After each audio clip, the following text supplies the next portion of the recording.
So day 3 of depletion, and I've run out of raspberries, so I compensated just with more strawberries. Still got my blueberries, and still got 2 little beggars.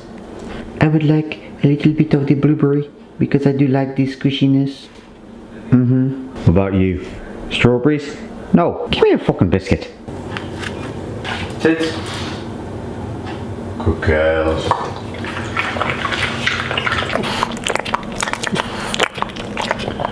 We've run out of my Gvog, so we've got Skier instead. What's with these names? Sounds like you're doing a bad record scratching. Gvog, Skier, Gvog, Skier, Skier, Gvog, Skier, Gvog, Skier. It's blueberry. Macros. I'm going to use 150. 13.5 protein, 8 carbs, and half a gram of fat. But I'm hungry.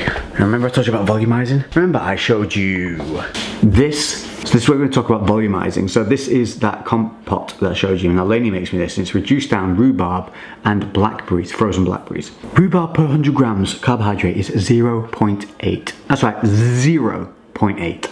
Then with the added few bit of blackberries in there just to give it some little bit of tartness, it works out like per 100 grams is like probably 1.5 grams of carbohydrate. I'm going to put 50 grams on top of my yogurt and my fruit just to bulk it out a bit, give it a bit more kick of flavour. It doesn't even really need counting, it's literally going to be like 1 gram of carbohydrate. It's so low, so low. Volumizing your dieting is super important because when you get hungry, you get cranky. When you get cranky, you get tetchy with other people. Your mind doesn't function the same because you're in like a negative zone. So volumizing is really important. That's where kind of that macro decision making comes into play. So say you wanted Frosties instead of having your usual porridge. You're gonna get like this much Frosties for this much porridge. You're gonna be hungry quicker, so you're gonna get grumpier quicker. So just be smart, play things along. If you want something naughty, try and have it later in the day, when you're about to go to bed, or something like that. Because as a rule, the fun stuff doesn't sustain you. Anyway, that's it. Breakfast, brew. What are you saying, stinkers? Let's say you want to go outside in the sun. Sun's shining. Holy shit, girls, sun's shining. Ready, 3, 2, 1. Freedom! No? Are you institutionalized? Second meal of the day is a Bobster special, and it is a bacon sandwich made healthy. What's in it? Little lavy? Bacon medallions, lean cut. Yeah. On one of those Joseph's pittas, which are low carb. Only 4 grams of carbohydrate per pitta. And then some protein cheese.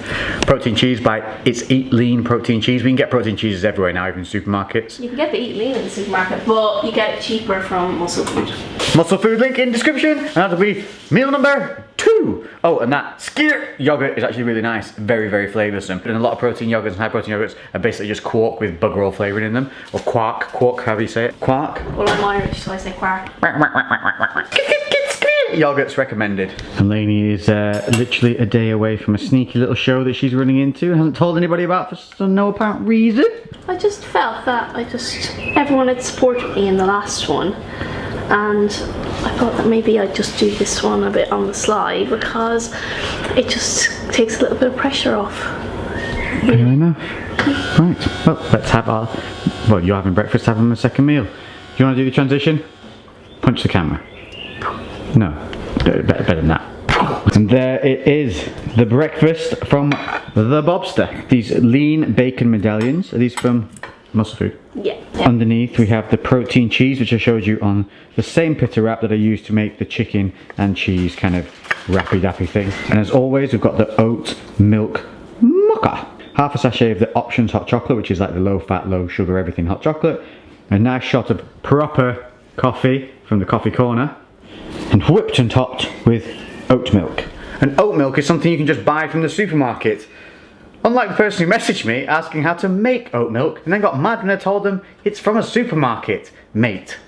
Or man, did I say man? From the supermarket, man. And apparently there was a girl who messaged me and she took offence to me saying man. I call everybody man. I call Lainey dude. Yeah, I don't particularly like it. You might not like it, but I do it. You must have been having a bad day. Hope you're feeling better today, man. Rox, what do you do when people mistake you for a boy?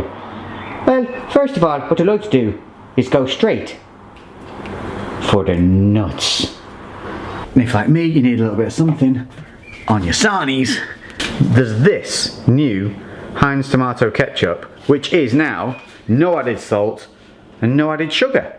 Per serving of 15 grams, you literally get 0.8 of a carbohydrate. So we now have guilt-free ketchup.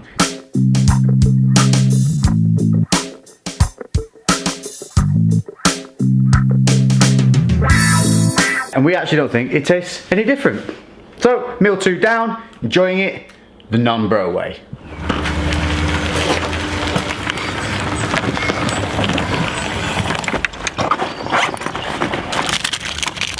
So taking Sarah Jane out on a ride, which was the name we all gave her last year, and my snack for the ride is going to be one of these Grenade carb killer bars. Now something you need to know about things like this, anything like this or anything that's kind of polyol filled, on the back it'll say something like, say, 15 carbs, but then if you look at it, it'll say of which polyols, it'll say 12. Now a lot of people, when you log it on MyFitnessPal, they don't log it as net carbs, which is the actual carbs that you end up eating, because polyols can't be digested. They're pre-burnt alcohol sugars and they go through your system. Eat too many of them, get the poops. So like on the back of this one it says carbohydrates 15.4, of which sugars 2, gotta count those, of which polyols 12.5. Now that doesn't mean that you take off 12.5 carbs. You have to account for a quarter of the polyols, calorie wise, but 3/4 of it go through your system. Eat too many of them, get the apple splatters. Ain't pretty. So make sure when you're logging things like this on MyFitnessPal, if it logs it as 15.4 carbs, that is incorrect. What this is actually going to total out as is 2 grams of sugar, gotta count those, so that's 2 grams of carb. We'll call it just 12 grams instead of 12.5, so 4 carbs from the polyols, 2 from the sugars, that's 6 altogether, not the 15 it lists on here. If you're feeling hungry and you've also eaten cereal fibers, fiber from cereal, can't be digested, it passes through you, so you don't need to count the fiber from cereals. So there you go, a couple of sneaky little hacks that you need to be aware of, especially when you're in these low carb phases. Right, so quickly now, I'm gonna get outside, enjoy this crazy golden thing in the sky that we don't see here too often, have some fun on this beautiful little lady.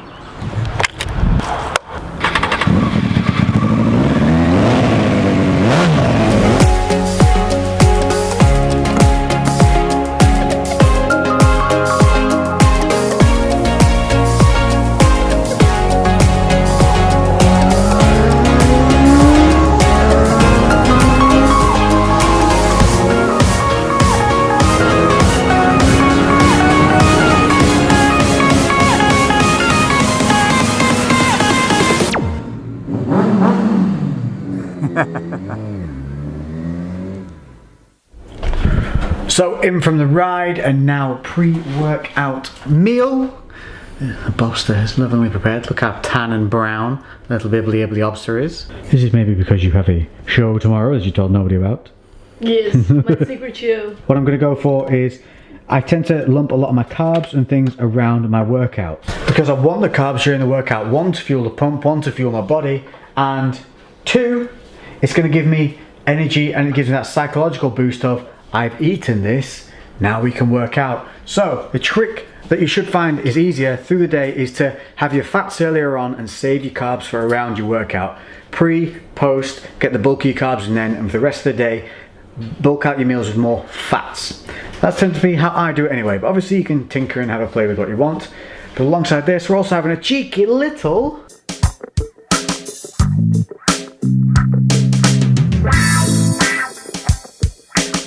I'm having a bit of booze before a workout. That should help bring out some of the vascularity. And 2, because Lainey has to have a little bit of alcohol the night before the show. A little bit of a trickadoodle to get you a little bit more vascular, a little bit tighter. Cheers, my dears. And I'll see you guys in the gym. Wait, it's dark, and let the darkness fall over you.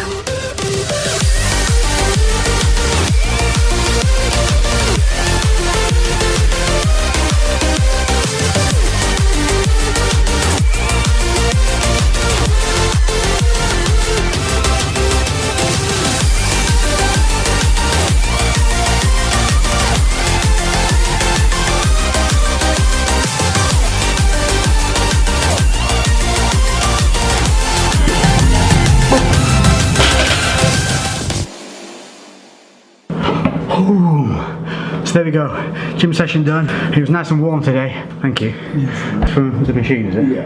I'm gonna have to find out how to log that. But today's workout session was fueled by pre-workout. So the other day, I was in here and I trained, but it was just when I was fully overloaded with all the crap and the pizza and everything like that. So check out my Instagram story clip from then, where I look like a gorilla.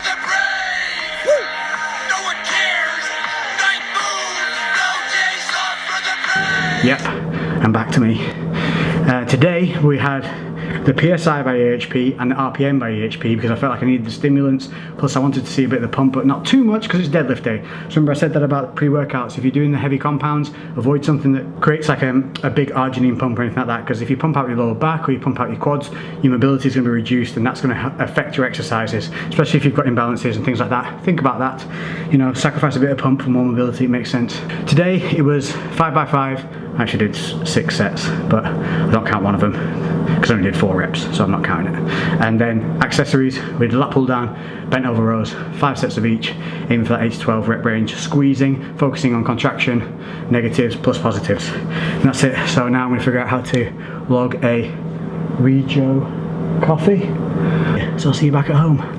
Toodaloo. So back home with the Bobster, and she has prepped us yet another little bit of bubbly. So some simple carbs for after my workout. Log this, it works out as about 16 grams of carbohydrate. So easy peasy, cheesy deasy. And then final meal of the day, which we'll get to next. So the benefit of going out on your bike for 5 hours during the day and only taking 1 grenade bar, 1 protein bar with you to eat means my macros are pretty substantially behind what they should be by this time of night.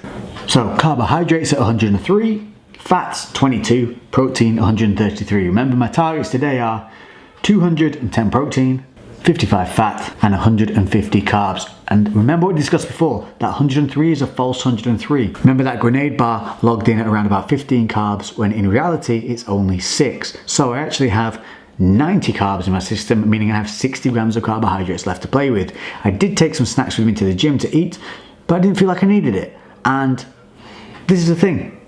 If you can fill your time doing other things whenever you're dieting and take your mind off the food, keep yourself busy, you'd be shocked that actually the amount of food you've got left over by the end of the day. So now I'm going to have a couple of fun things.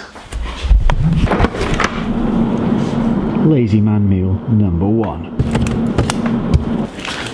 So to save me having to cook up some chicken and rice and do all that things, I'm going to do the lazy man thing and eat a ready meal, but not one of the nasty ones you find in the supermarket. So this is a frozen one delivered semi-fresh by Muscle Food, which you then freeze. So they don't last forever in a day, but they last a decent amount of time. So the use by date on this one isn't 2019. It is actually 2 weeks time that's going to go off. So these are as fresh as a ready meal is kind of going to be, that you can keep frozen, throw them in the microwave, 7 minutes and you are done. Remember in mind, I've got fats to play with galore and a fair amount of carbs. I've got to get 60 grams of carbs. So per pot, fat 8.8, carbs 32 and protein 40. Kaboosh. And 7 minutes later, we are good to go. That's hotter than African thought. The great thing about things like this is you tap this little barcode scanner up in the top right corner. Brings up a little barcode screen. Inception. Lexception. Find your little barcode. Scan it. Boom. And there we go. Just check that the macros are all correct. Always check because there's some nonsense in there. And then simply add. Beep. Simple as that. And everything that you add in this, it remembers. So you build up a library, you build up a database of your own, and it's just simple. Click the little recent tab as you search the food, boom, it brings them up, re-add. I've also added that coffee in that I had, and I've used worst case scenario. So if I can't find something, what I do is I'll think what it is in my head. So that coffee, I'm going to assume that it was just a simple black coffee with milk in it, but I'm assuming the milk was the worst type of milk. I'm assuming it's Coffee Mate. So I found that, it added a gram of fat and 5 grams of carb for that coffee. And that's what you do, and you do the same when you go out to eat.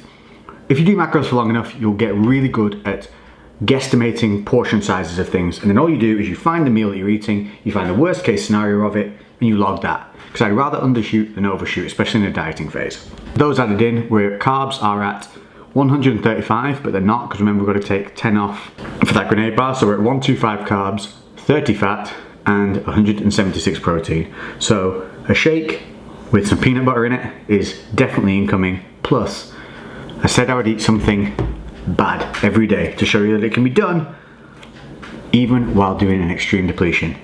So I'll decide what it is and then show you. Till then, no, still too hot. So my naughty thing for today is going to be 4 of these Lindt chocolate orange balls. They're called golden balls.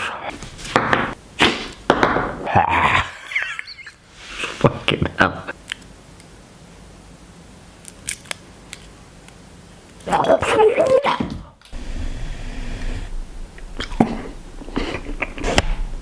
It's good. Plus my shake, which was EHP Labs Isopet with 27.6. I was trying to get 27.6 grams of just cheapo, smooth peanut butter, all blended with a little bit of ice using Nutrininja.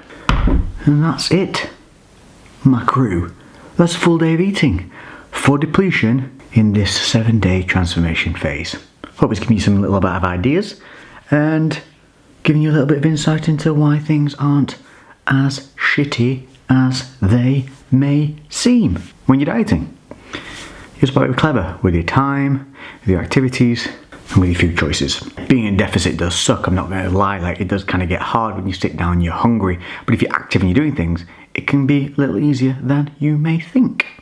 One more day now of depletion to go, and then we begin the loading phase, where I'm gonna bring in the little super secret tricks to show you how to peak the body for a specific couple of hours of a day, which will be useful for you guys going on stage, but also the loading phase you guys can use as you're going into holiday to kind of feed the body back in, but you won't need the kind of excessive way I'm going to show you, because if you do it the way I'm going to do it, you peak for one day, but if you keep going over that, you'll spill over and then look kind of soft. So you may want to just take what I do and tailor it to your own little need for a little bit of a load period.